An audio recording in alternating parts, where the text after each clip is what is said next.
देखिए आज क्या पढ़ाने वाले हैं? Parts of speech. Parts of speech कितने होते हैं? 9 होते हैं। 8 दिए होते हैं किसी किसी बुक में, अधिकतर बुकों में 8 ही लिखे होते हैं, लेकिन 9 होते हैं। ठीक है, 8 भी कह सकते हो, सही है या फिर 1 बढ़ा सकते हो, 9। अब 9 कौन कौन से पार्ट्स ऑफ स्पीच होते हैं ये देखिए सही से। नंबर 1 पे क्या होता है? नाउन। नाउन हिंदी में क्या कहेंगे? संज्ञा। संज्ञा का मतलब, अब देखिए नाउन, नाउन के कितने टाइप्स होते हैं ये अलग से पढ़ोगे, लेकिन यहाँ पर भी समझ लो नाउन के कितने टाइप्स होते हैं? 5 होते हैं। नाउन के कितने टाइप्स होते हैं? 5। अब जैसे कोई वर्ड लिखा हुआ है यहाँ पे, जैसे हमने लिख दिया गंगा, तो ये गंगा क्या है? नाउन है। आया समझ में? ये कौन सा नाउन है? प्रॉपर नाउन है। 5 टाइप्स होते हैं ना, गंगा हो गया, और इसके नाउन के एग्जाम्पल भी लिखते जाओ। गंगा हो गया, और क्या कहेंगे हम? हाँ, टीचर भी कहेंगे। टीचर में क्या होगा?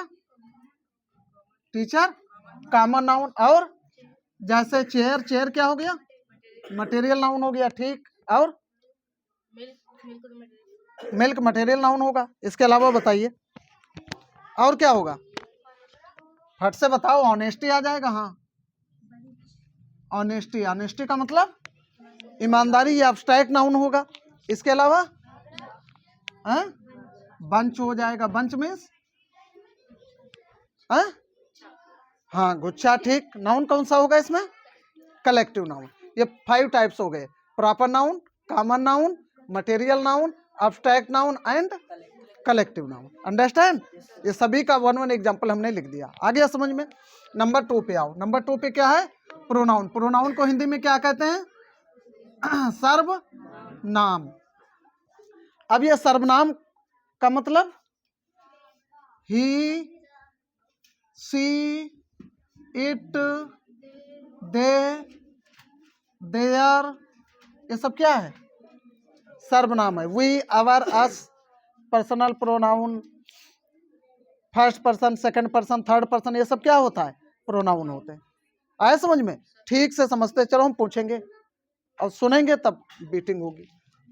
नंबर 3 पे आ जाओ। क्या है? वर्ब। वर्ब का मतलब क्या होता है? ऐसा कोई वर्ड जिससे कार्य होने की दशा प्रकट हो। क्या प्रकट हो? कार्य, पता चले कि इस वर्ड से कार्य हो रहा है। जैसे हिंदी में क्या कहेंगे इसको? क्रिया।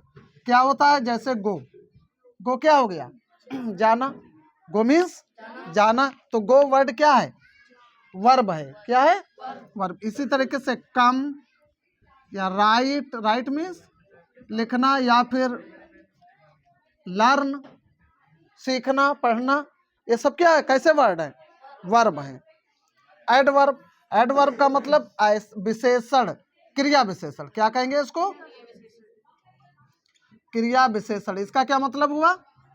ऐसा वर्ड जो वर्ब की विशेषता प्रकट करे। किसकी विशेषता बताए? वर्ब की। जैसे जैसे कोई एग्जांपल बताओ फट से। अधिकतर क्या होता है? एडवर्ब में यल वाई ऐड करते हैं। क्या ऐड करते हैं? L Y. जैसे हैप्पी, हैप्पी है, इसमें क्या जोड़ देंगे? हैप्पीली। हैप्पीली वाई हटेगा, आई एल वाई, हैप्पीली। या फिर और बताओ कोई एग्जांपल।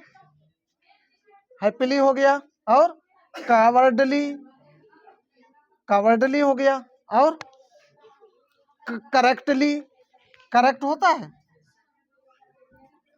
करेक्ट, इसमें एल वाई लगा दिए, करेक्टली। इसके अलावा टी डबल ओ टू, ये भी एडवर्ब होता है।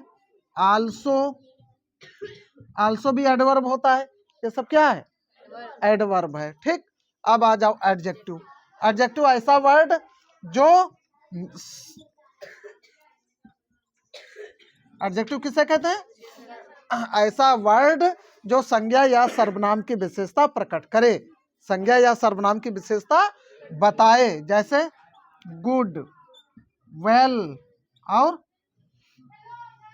और बताओ, बैड, हाँ, और टॉल, हाँ ठीक, और शॉर्ट, और माइनी भी आ जाएगा। हाँ ठीक है। ये सब क्या है? एडजेक्टिव है। क्या है? एडजेक्टिव है। इसके बाद प्रीपोजिशन। प्रीपोजिशन को हिंदी में क्या कहते हैं? कारक। समझ लेना, क्या कहेंगे? कारक। ये क्या होता है? जैसे टू, ऑफ, ऑन, फ्रॉम और बाई, ये सब क्या है? प्रीपोजिशन है। फिर कंजक्शन। कंजक्शन में क्या आता है? कंजक्शन को क्या कहते हैं? संयोजक।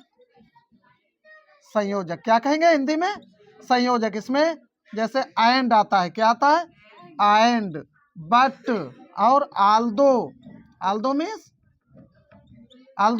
यद्यपि। आल्दो मीन्स यद्यपि। ये कैसे वर्ड है? एंड, बट, आल्दो, दो भी होता है, इफ होता है, ये सब कंजक्शन है। क्या है? जो दो वाक्यों या दो शब्दों को जोड़ने का काम करते हैं। इसके बाद इंटरजेक्शन। इंटरजेक्शन को क्या कहते हैं? विस्मय बोधक, विस्मयादि बोधक, विस्मयादि बोधक। ठीक। ये कैसे वर्ड होते हैं? जैसे एलास, ये मार्क लगा होता है, एलास, हुर्रा, एलास, हुर्रा। या हाई, ये भी होता है, फी फी होता है, फी फी। ठीक, ये भी होता है। ये सब इंटरजेक्शन होते हैं। इसके बाद आर्टिकल। आर्टिकल को हिंदी में क्या कहेंगे? आर्टिकल। आर्टिकल हिंदी में क्या कहेंगे? चलो समझ लेना, हिंदी में अब याद नहीं आ रहा हिंदी में क्या होगा आर्टिकल को। चलो कोई बात नहीं। आर्टिकल का मतलब होता है ए, एन और द। ये मेन 3 आर्टिकल होते हैं। कितने आर्टिकल होते हैं? There are 3 main article, a, an and the. इनका यूज, ए का यूज कहाँ होगा, एन का यूज कहाँ होगा, द का यूज कहाँ होगा, ये यूज तुमको आर्टिकल में अलग से पढ़ाएंगे। ठीक। तो ये 9 पार्ट्स ऑफ स्पीच समझ में आ गए सबको? आ गए समझ में सही से? इसको कॉपी कर लो। उसके बाद अभी इसी के अकॉर्डिंग हम वर्क देंगे होम के लिए, जिसमें हम वर्ड्स इस तरीके से राइट करेंगे और आपको बताना होगा किस वर्ड में कौन सा पार्ट्स ऑफ स्पीच है। ठीक, आ गया समझ में? कॉपी करो बहुत जल्दी।